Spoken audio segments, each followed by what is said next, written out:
Hello, people. Welcome back to Brick City. This is the Real Charlemagne.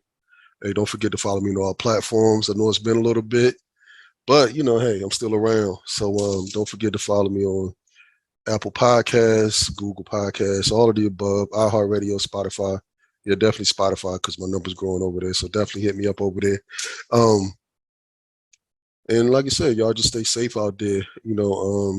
Today I usually launch in the middle of the week, but this lady, she's such an inspiration to me. I met her on Clubhouse a few months ago, and she's very, very, very passionate about what she does. She's a Southerner down in South Carolina. I'm in North Carolina, so look, we got the Carolinas on lock. But without further ado, I have Michele Heyward. How you doing out there?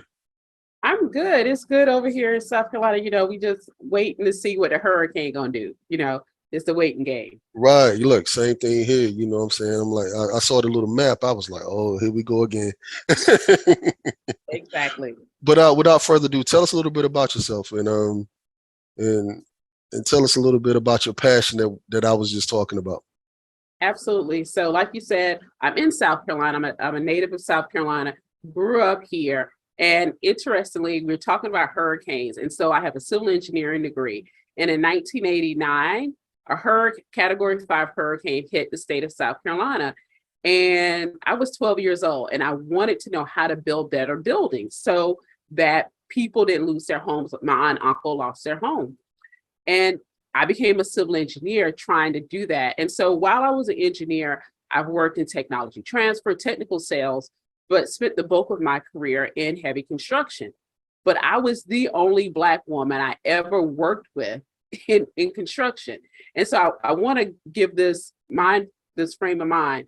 So I literally have worked on $350 million projects to $1.3 billion projects that are 3-4 years long each. My employer went from 25,000 people to 50,000 people to 80,000 people, but I was still the only Black woman on those projects on the job site. And so what does that look like? What is that experience like? And why was I the only one? And so when I left corporate America just over 5 years ago, I was like, how do I solve this problem? Like, how do I tell other Black women, right, on a larger scale, and other Latinas on a larger scale, and Indigenous women who are scientists, engineers, and technology professionals, what it's like to work for these companies? Like, girl, don't go there. We could do that on one-on-one, right? We could do that at brunch. We might be able to do that on social, but on a large scale, how do we share those experiences? And so from my experience in corporate America, from talking to a lot of my friends from undergraduate women that I work with that were mostly engineers at the time, we were hitting so many barriers, and I wanted to be able to change that. So I started a tech company called Positivehire. And people like, Positivehire, you're like a recruiting company. Well, if you've ever been called a diversity hire, or you're only here because you're Black, you're only here because you're a woman, I changed diversity hire to a positive hire because that's truly what you are. And so oftentimes white men don't get it, but white women, Black women, Black people, Hispanic people, they get it. And so it's really interesting who understands the name and who doesn't. So I'll stop there, but that's how I got started and where the idea for my tech startup Positivehire came from. Cool. That's pretty dope concept. I was seeing Positivehire, and then I was going through your website. I was like, this is pretty dope. It's pretty good. So, just let's take a trip back down memory lane. So how was the environment for you? I know you're kind of very outspoken. How was the environment for you working in those spaces? And did that make your thin thicker per se? To adversity as you progress through the ranks, or how did that make you feel? You know what? The thing that they teach us here in the US is how racist the South is. I worked a lot out of the South. The South is not the only part of the US that's racist, right? Mm-hmm. And so what it was like working in those places, the office culture is very different from the construction culture. And what I can say is I could be more of myself on a construction site. And what I mean is, if I'm mad because you screwed up, I'm gonna show up at where you screwed up my foundation. I've had a contractor screw up foundation, almost lost all the rebar, had to pull it out, but I can show up there mad. And I'm not necessarily the angry Black woman, because everybody from the contract I was managing to our clients rep, we all showing up mad, right? Gotcha. And so there were certain instances where in construction, I could be more of myself because of what it was like culturally. But then at the same time, there were still ebbs and flows where I couldn't, where I've had literally clients rep who didn't like me, but I would say more focused on what I was doing or not doing. Henceforth, I was taken off of a project a few months sooner than later, right? And so we try to like, oh, well, why don't you get her to do X, Y, and Z? And so I would have, but you need to have somebody supervise her. Mind you, I've been in this industry probably as long as he had. Well, let me take that back. He was at the utility company that we were building high voltage transmission lines for. He didn't know construction. I knew construction. Right. And when the person from my company came out to supervise me, the guy was like, yeah, I knew they sent me out here for nothing because you've been doing this long enough. But he was forced to come out to observe me talking safety to a group of men, right? And I was like, and so you get these instances, or I literally remember this very vividly. The last construction project I was on, and if you've ever been on a large construction project, you see the work trailers. Well, you might see the single wide. Well, we would have the double wide with a single wide with a double wide in the back, all sandwiched together. And so I'm walking from, my office was in the back, so I did have office with a door, no window. And I was walking to the front of the trailer, and a man walks. He's like, hey, I'm looking for the admin Michele to pick up some drawings. And I go, there isn't an admin Michele, but there is an engineer Michele. Never apologize. But I'm very quick with it. And the men on my job was like, oh, I got Michele this one time. I was like, so just because you passed the test, once in class don't mean you're not going to fail. Right, and so they would always be like, man, I thought I had a good one. I was like, you did for 3 seconds.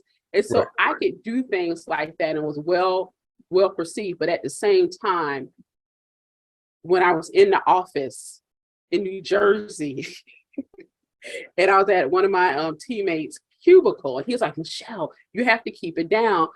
They don't like it. We're talking out here at the cube, and he was talking about the people with the offices that had doors. And I went, well, they have doors. If I'm too loud, they'll close them. And he was like, okay, let's move to the conference room. because I was like, how do you tell people that are in the cubicle to be quiet when you have a door? If people in the other and so to me, it was things that I would push in the organization. And plus I didn't want to be in the New Jersey office too, but it was just things that I could do and wouldn't do differently. And so I've been in a traditional office when I did technical sales, when I did technology transfer. When I did technology transfer, that was in Massachusetts. And coming from the Carolinas, I didn't know there were places in the U.S. that was as white as Massachusetts. From the snow to the people like, right. So it was culture shock for me. But yeah, so those are sort of my experiences in the workplace. Cool. So transitioning from engineering, I know you touched on it briefly. How'd you transition from engineering to the tech space? And then, I know you just mentioned sales. How'd you make that transition? Oh, I don't know if I made the transit.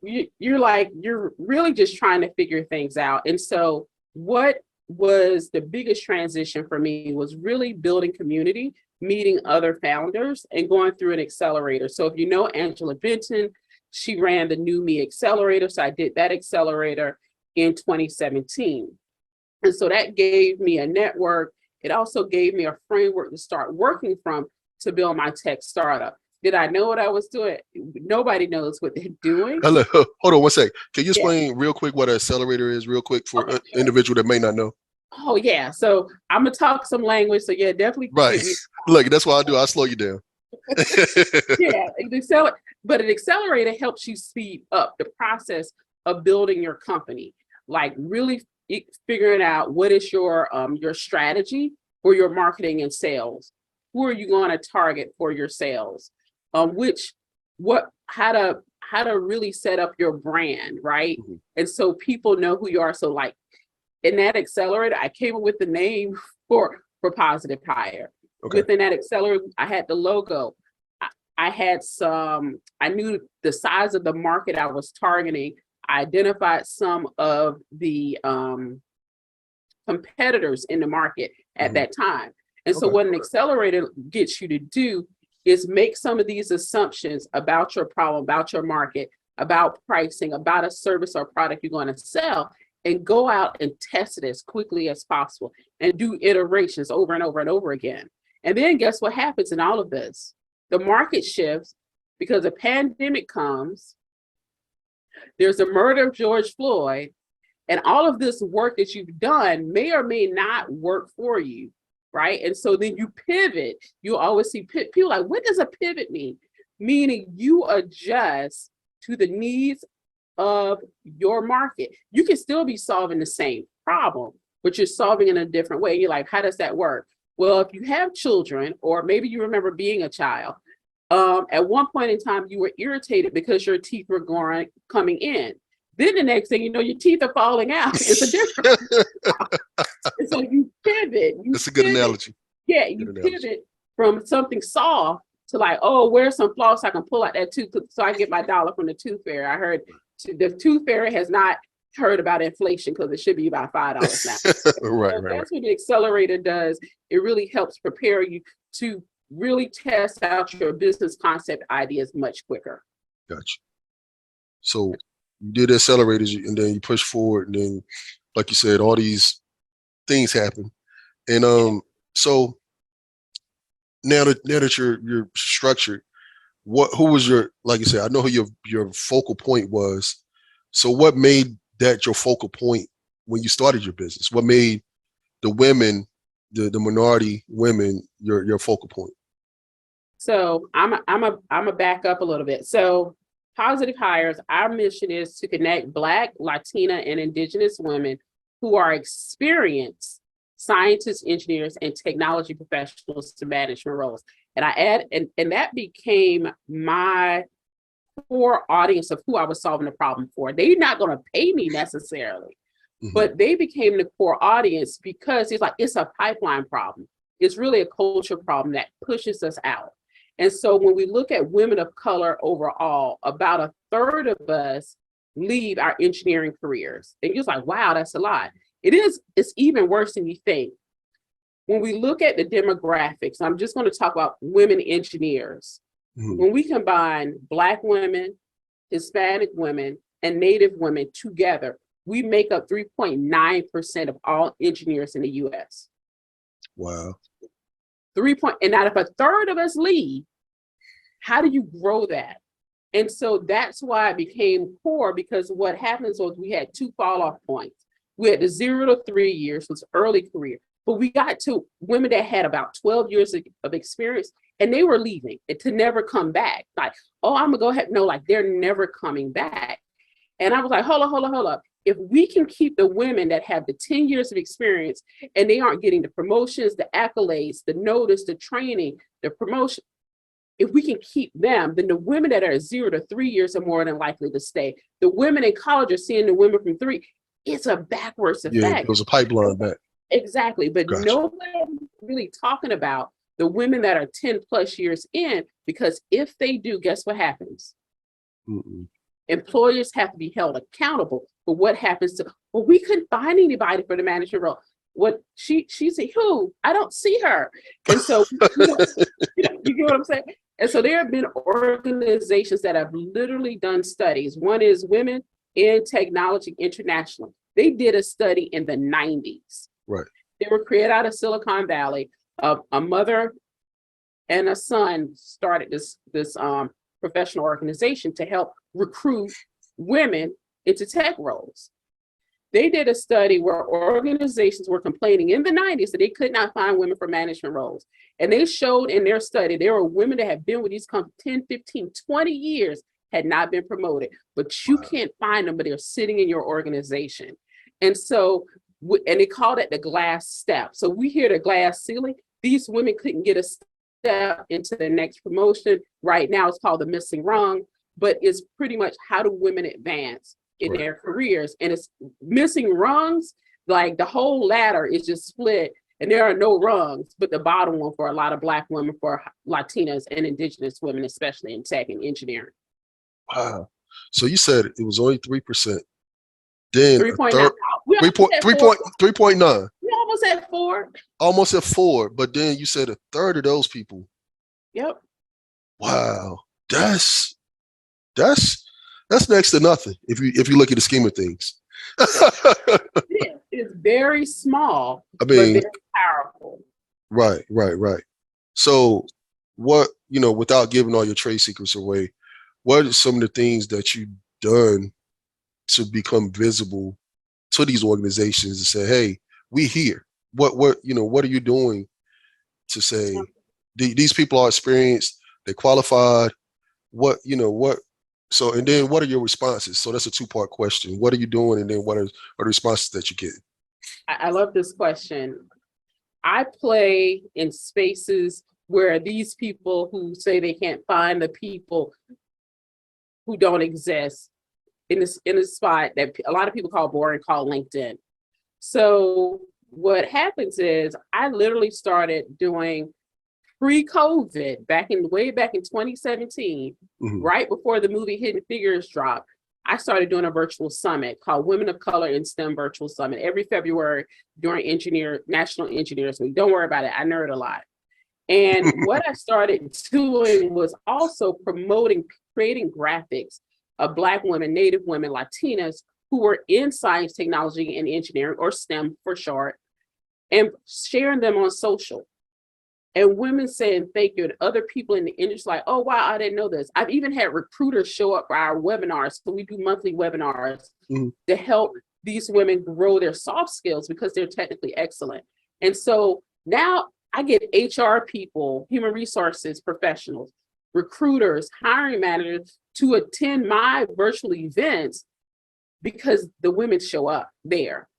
Because that's where they're being served, that's where they're being fed, that's where they find community, that's where they're being heard and they're being supported. And so by serving the audience that others can't find, really brought the audience that said they couldn't find them. And then at the same time, I do outreach on social media. I'm hosting another virtual summit. So I do the Women of Color in STEM Virtual Summit in February.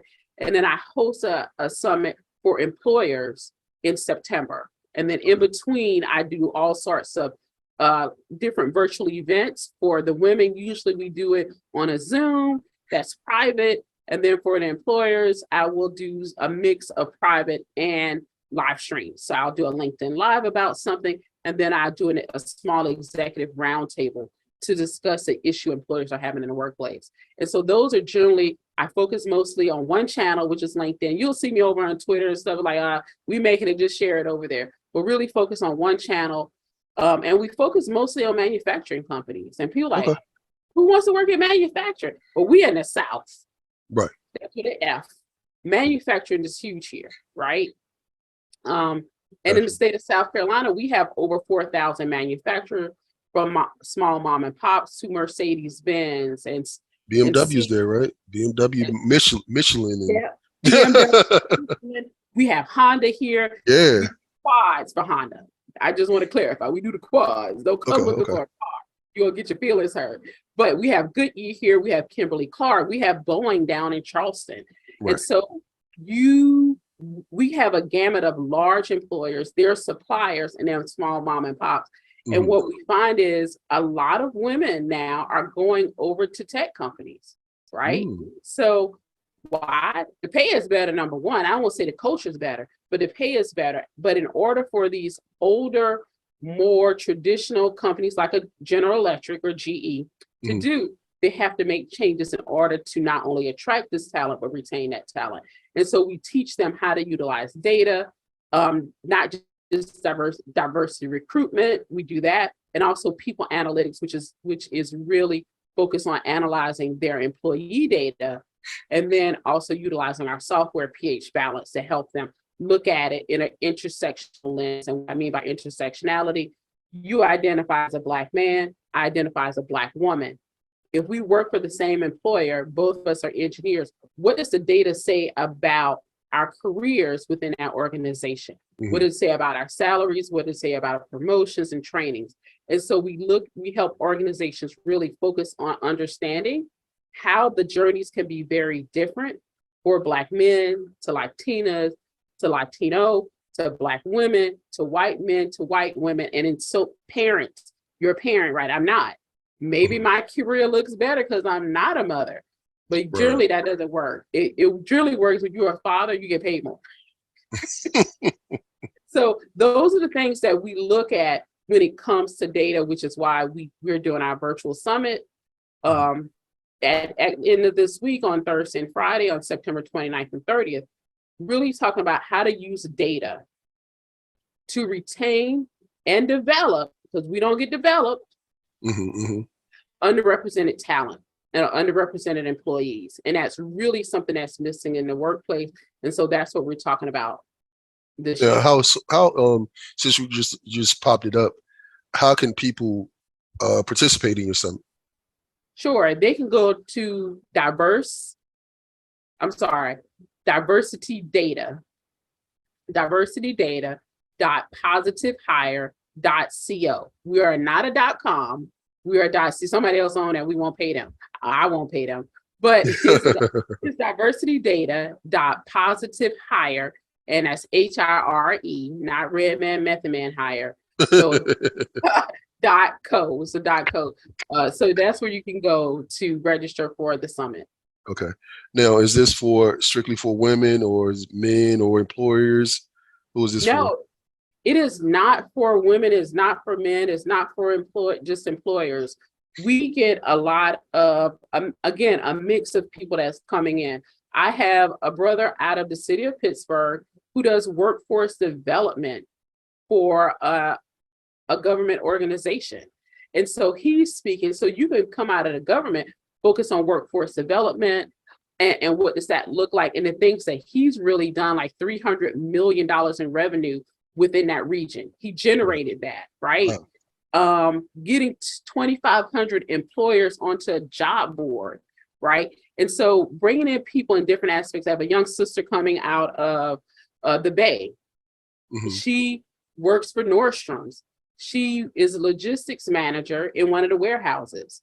Okay. And she is going to talk about how she is trying to help retain talent, especially among millennials. And what does that look like for her? Because she didn't know what it was. She's like, well, y'all need to be doing X, Y, and Z, but it's certain things in HR language that you say. So she's a manager, managing people. And she had like, I'm losing my people. We have to stop this. Right. And then we have HR professionals, employee experience professionals, diversity, equity, inclusion professionals. We have another tech founder whose technology focuses on measuring inclusion. Like, how do you measure? Yeah, it's and so wow. We have another sister coming out of New York. She has a math. Her undergrad degree she graduated in the 90s. Her undergraduate degree was math. Her minor was computer science. She's been dealing with data since the late 90s. Wow. So you know Nielsen ratings. Some of us listening, like, we remember Nielsen ratings. So they used to send you the dollar. Yeah. They send you $1. I still got some dollars laying around somewhere. Exactly. She literally created the data tables and information that her employer at the time sold to Nielsen. Get out of here. I tell you not. That was her customer. A sister did that. A sister did that. Wow. A sister did that for years, but we don't know these things. Look, she did the grandma tactic. You know, grandma give you something for $1 down here in the South. You think you got $1 million. She did the grandma tactic, and look at this. Look at this. But people from North Carolina, y'all might be related. Yeah, man, that's crazy. That is wild. So that's dope. That's good information. I'm glad you shared that with me, because I never knew that. Because like I said, I get the things all the time, and I'm like, sometimes I do it, sometimes I be like, Yep, she used to run that. Yeah, but that's wild. So someone wanted to reach you and connect with you on a different level. Could you tell somebody how to reach you as well? Sure. The platform, again, that is the easiest to find me on is LinkedIn. but it's hard to find me. So my name is Michele Heyward. You're going to want to spell it like Michelle Obama. Do not. I know we're both fabulous. Yes, I do. But I'm Michele with one L, and it's Heyward, H-E-Y, like, hey, y'all, Yeah. W-A-R-D. So you can find me on LinkedIn, the easiest, Michele C. Heyward on Twitter, Instagram, and other platforms. But if you really want to reach me, LinkedIn is going to be the best place to reach out to me. Okay. Got you. Yeah. So push it for a little bit. So tell me a horror story that you experienced. And look, none that's not too triggering, but tell me a horror story that you experienced since you've been reaching out to these companies and trying to push them to change their mindset, per se. Let's see. No name. I won't mention any name. Look, as we say on Clubhouse, trigger warning. Exactly. No trigger warnings, but it's organizations that too often reach out like, okay, we're ready for diversity, equity, inclusion. We want to start with unconscious bias training. Okay. And I'll go, why unconscious bias training? And for whatever reason, people believe that's where you should start. Right. And I always go back, well, let's do an assessment of your organization's processes and procedures to determine where you should start. Okay. And they're like, well, no, we just want to do a training. Like, no, you may not even need a training. Why are you paying for a training you may not need? Right. And so you get these people that automatically know what they know, but don't know where they need to begin. Right. And so oftentimes it's like, okay, well, what are your goals? And they don't have goals. They just see everybody else doing it. And so essentially what you're saying is, I'm wasting my time. You don't have a goal. Your budget is $1,000. Right? Okay. You want me to show up multiple times if you want, even if you want to pay me. And that's generally what we get in this space oftentimes, if we're on the consulting side as well for diversity, equity, and inclusion, is the budgets are so low. Like they pay more for a speaker to come in to actually do the work. And so that's the hardest part, is people not valuing the work that we do. And somebody asked me one time, how do I do my pricing? I said, well, I 4X it what a white woman does, and I add 400 years of reparations. I said, I'd never come in cheap. I would never be to Walmart, ever. I said, it's very important to understand your ability to do this type of work and then be able to decompress from working with people that don't understand racism, don't understand how it is systemically built in the not only the US, but in the world, anti-Blackness. Right. How do you decompress and not lose yourself, right? Right. And I like, you have to have a great, phenomenal team on the back end, and they're not going to be cheap. And so you have to pay not just for your time and services, but the people that need to service you as well for you to keep doing the work. And so too often you see these really horrible budgets. Like I took it, I was like, I can't. I'll find something else. And so that's really the hardest part. People assuming they know what they want and assuming you're going to do it for 2 cents on the dollar. And Black Women's Equal Pay Day was just the other day. Yeah. And we lost more money. Like the pay gap widened. Yeah. 65 cents, depending which one you looked at.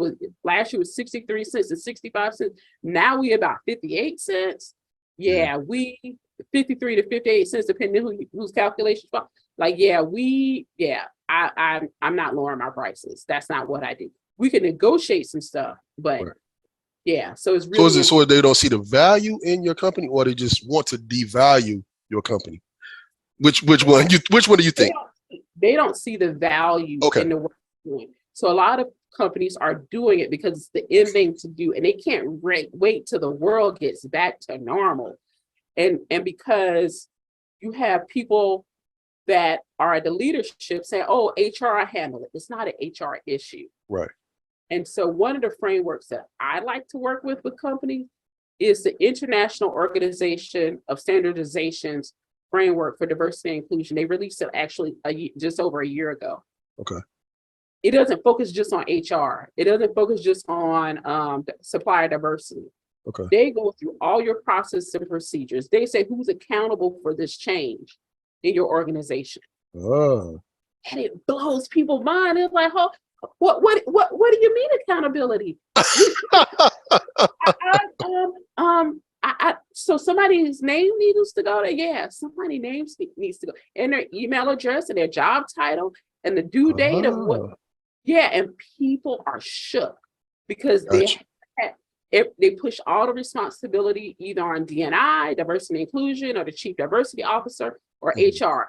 And that is who has typically been the fall person when things didn't go well. Right. And now we're like, oh no, that's not how this works here. And it changes the conversation when it brings an action. I'm not saying it's a perfect framework, Right. but what I'm saying is it looks at the totality of the organization. HR is still a good chunk of it. But when you talk about a product, and I used this example a few years ago in a General Motors plant in Ohio. It came out about the racism that Black employees encounter, like a noose being hung up in the plant. Right. Black employees be called the N-word. Now, imagine if you bought a GMC vehicle that came out of that plant during that time period, and you keep taking it back and forth to the dealership. You're having recalls on that make and model come out of that plant. It is no longer an HR issue. Right. Right. And people don't think about racism on that level. They don't think about diversity and inclusion on that level. And it really is on that level on how much it impacts everything within inside an organization, not just an HR issue. Yeah. And that's why I like this framework from ISO. That's pretty dope the way you just broke that down, because a lot of people wouldn't, like you said, look at it long term as far as the production of your company. If someone is uncomfortable in the workplace, you're not going to get the best quality of work from that person, from anybody. Exactly. You know what I mean? If someone's distressed, worried about going to lunch or what's going to happen when I get off of work today and all this other stuff, and the quality of work is just going to be horrible. Absolutely. So, and then you don't realize, like you said, then your product goes down, and then boom, you're busy. Your bottom line, you start bothering that bottom line, people start listening then. Exactly. And so I really, really like where that framework is going. And we're seeing some shifts in insurance too, wherein what a lot of people don't know is companies actually carry insurance for claims of racism and sexism. They carry insurance. Oh. Yes. So one of the speakers that we have, she has a startup, Ulu Story. She is actually a lawyer. She was also a chief human resource officer. And she talks about, and she's been in experience when an organization has been sued for an EEOC, Equal Employment Opportunity Commission claim that has been filed with the commission, and how they carry like $1 million of insurance. Like, well, that's only about so many claims because you have to bill HR investigation time to it, you have to bill legal time to it. And then if you pay out that employee or former employee, right, what does that look like? And so you can only do that. That $1 million only pays for so many cases in 1 year. But imagine if the insurance comes like, you know what? Before we're going to approve this $1 million policy, we're going to need you to go through this assessment. And then we're going to need you to follow through with the strategy that this company we were going to recommend you hire provide. Those companies are like, yo, don't do that. So these things, we're looking to see what the insurance industry is really going to do when it comes to this policy. Will they do everything? I think they should do, probably not. But I'm seeing some changes, not only in the US, but globally around that insurance. Yeah, and that's how, the boys in blue should be regulated as well. Because if that, if that continues to happen, and like I said, you mess with anybody's bottom line, you affecting their livelihood. You know what I'm saying? So you start messing with some people's livelihood, then they're like, we got to make a change. Real quick and in a hurry. Real quick, because I've seen some local companies, it'd be an employee running off at their mouth. Next thing you know, the owner of the company came on Facebook Live and was like, we ain't have nothing to do with that, because they already know the bulk of their business comes from minorities. And so for that one employee represent your company, they like, he did damage control real quick. You know what I'm saying? And like I said, that does make a difference. And I'm glad you're taking the initiative to help individuals such as yourself. You know, like I said, you went through the footwork of experiencing it, because some people that never experienced things like that, they feel like because they're in the 6-figure bracket or they're in this tax bracket that they're okay. You know what I mean? But then don't realize their counterpart beside them's making twice as much as they're making. You know what I mean? For the same job, and you're doing more work. Well, not even the same job per se. You're doing more work. You know what I'm saying? And you know, I'd like for you to bring it to some people's attention, because some people just don't feel like they feel like the money portion of their job, like, well, I made it per se, you know, quote unquote. You know what I mean? And I hate that for some people, you know, because I seen it in the nursing industry. I seen it in so many different industries here that people, you know, they feel like once they break a certain dollar amount personally, that they made it, but they'll realize that dude over there is the general manager's nephew, and he's making 3 times more than you without a degree, without all the education that you have, and you're doing all of his work. Exactly. And making them look good. It was last night, the conversation we had around quiet quitting and how Black people have been doing it for a while. We didn't call it quiet quitting, but after you train somebody to be your boss 2 or 3 times and they won't give you the promotion, guess what? I'm not going to do all this work. Yeah, no. So that's not about what's going to happen. And so I think it's really important to understand what's going on. And to say you made it, I would say having been a 6-figure earner, what the difference is, you don't check your bank account. Right. You are not stressed about paying your bills. Right. But the thing is, everything else is the same. Usually when you start making that money, it's fewer people that even look like you. Right. And so you may be the only one. So it can be very traumatizing. So if they're putting up that front, I hope they're in a great culture and it really is good for them. And I'm truly sincere about that. Yeah. Me too. After a while, let me tell you how many people I know. It's like, I just walked out. I had money in the bank. I don't have another job. I just couldn't do it another day. And they will literally quit because they've been able to stack that much money up. They don't have a lot of debt. Being debt free is a whole, like, you got a cash stacked up, but you don't have that debt. One of the two or both. Yeah. So, i.e. my son did that. And then, like I said, I'm not going to talk about the company he worked for, but one day he was just like, Dad, he said, I forgot what happened. It was an incident, and he played football. He actually played football at Wofford down in Spartanburg. Okay. And he played football there, and he got some tough skin playing sports. And because you always get criticized when you're on the football field. Why you missed that tackle? So he got some pretty tough skin. But for my child to come to me one day and say, Dad, this world is so cutthroat out here with this business I'm in. You know what I'm saying? And he was just like, it was weighing on, because he was like, he was getting calls from other companies to try to get him to come work for him and all this other stuff, because he was making this company so much money. And he was like, Dad, I don't want to do it no more. You know what I'm saying? But he picked up a trade, and like he was at that 6-figure threshold, and he left 6-figure corporate America job. Now he's a barber, but he's still making that type of income now. Now and like I said, he learned a lot of things from corporate America, and he just transitioned over to his business and making the same amount of money with less of a headache, doing something he enjoyed doing. And it's like, they was like, oh, you're going to leave this money, you will be back and da. He like, nah. I'm good. Yeah, he did it right before the pandemic. And, and like you said, it's all about stacking and planning. He had stacked enough dough. So when the pandemic hit, he was just like, whatever. You know what I'm saying? I'm good. But I see so many people like that. It's like, especially the millennials, like they'll quit a job in a heartbeat. they're Yes, not. They're not but taking it. but they also have that parent and that safety net a lot of Gen Yeah. Xers don't have. And so they may have a Gen X parent or a boomer parent, like, okay, don't worry about it, come home, Yeah. or we'll take care, we'll figure it out.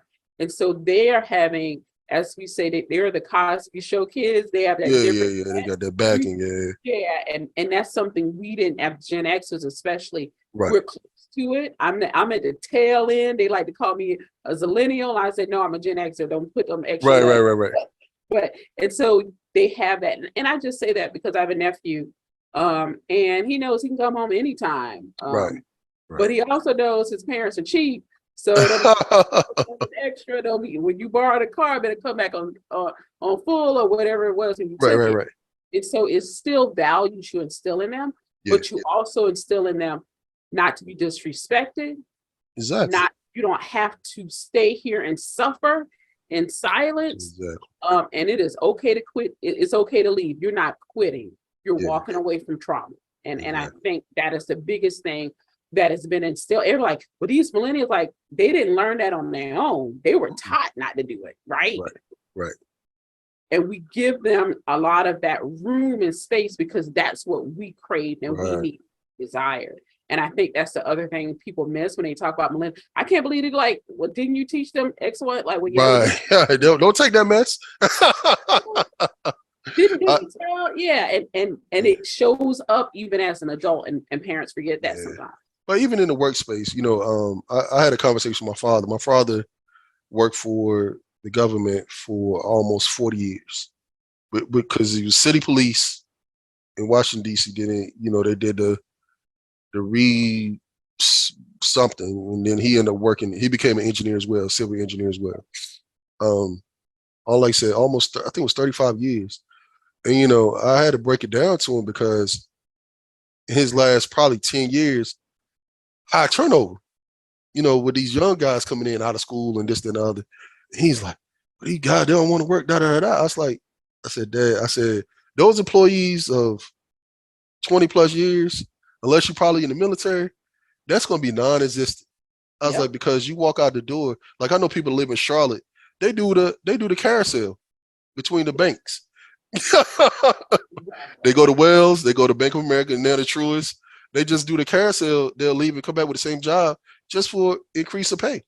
You know what I mean? So it's like, now it's like that. Those days are gone.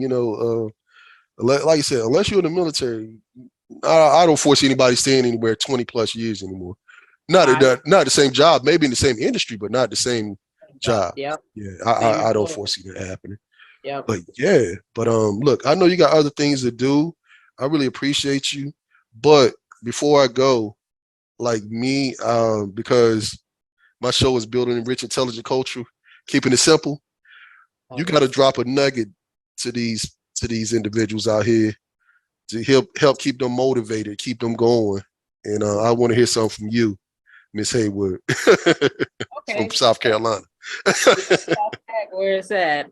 So one nugget I would share with you is, especially even if you don't have a college degree, you don't need necessarily that certification, that degree for the promotion. You are enough. Where you are, maybe overlooking you, not valuing the work you bring, go somewhere else. It is okay if you can to go somewhere else. A lot of places are doing hybrid or even remote work.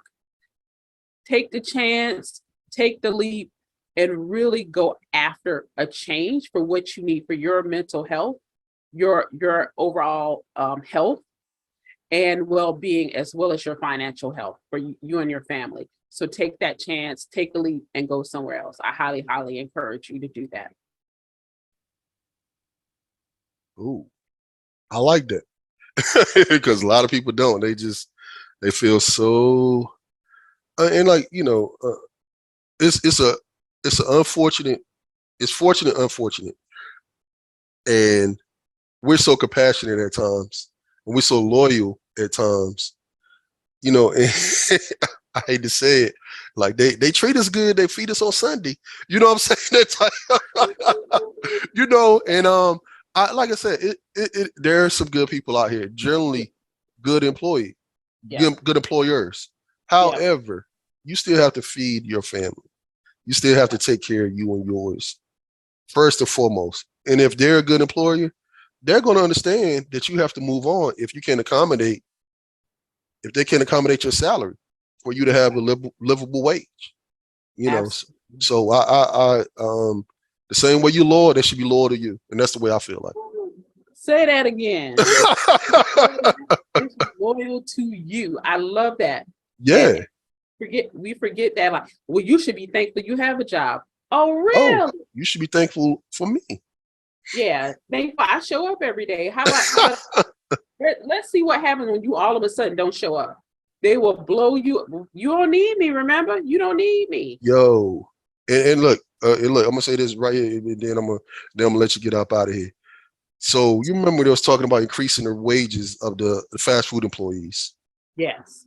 Now, here, I don't know about there, but here, some of these restaurants, they're so limited employees, they're closing down at 7 o'clock in the evening. Yep. Or 6 o'clock in the evening. They're doing a breakfast, lunch, partial dinner time. And now the people that's working over here at some of these industries here, they're complaining. Oh my God, the Bojangles is closed. Oh my God, Burger King's closed. Da da da. But y'all is complaining they don't deserve this money. Yep. But you don't realize how much you rely on some of these blue collar workers Absolutely. on a day-to-day basis, because you don't work at your job. You want somebody to continue to work after you don't work to make sure that your family is fed. And then, they're complaining. Well, why they closed? Why they closed? But they can't work. You can't work them to death. Nope. Absolutely. Absolutely not. And looking at the last time minimum wage was increased. Right. Probably teenagers, early 20s. If you're wondering what, let's have a reality check. Let's like I said, sometimes you have to step out of your shoes, put somebody else's shoes on for a little bit and figure out how to walk. Absolutely. But yeah, like I said, Michele, it's been great talking to you. Look, I know you have your event this week. Many blessings. I'm going to share it on all my platforms, and we're gonna make it a success together. You know what I'm saying? And I'm gonna try to join in as well. So I really appreciate you. Thanks for having me on. I appreciate it. No problem. And like I said, until next time, people, this is Charlemagne, Brick City. Don't forget to follow me on all platforms. Talk to y'all soon. Peace.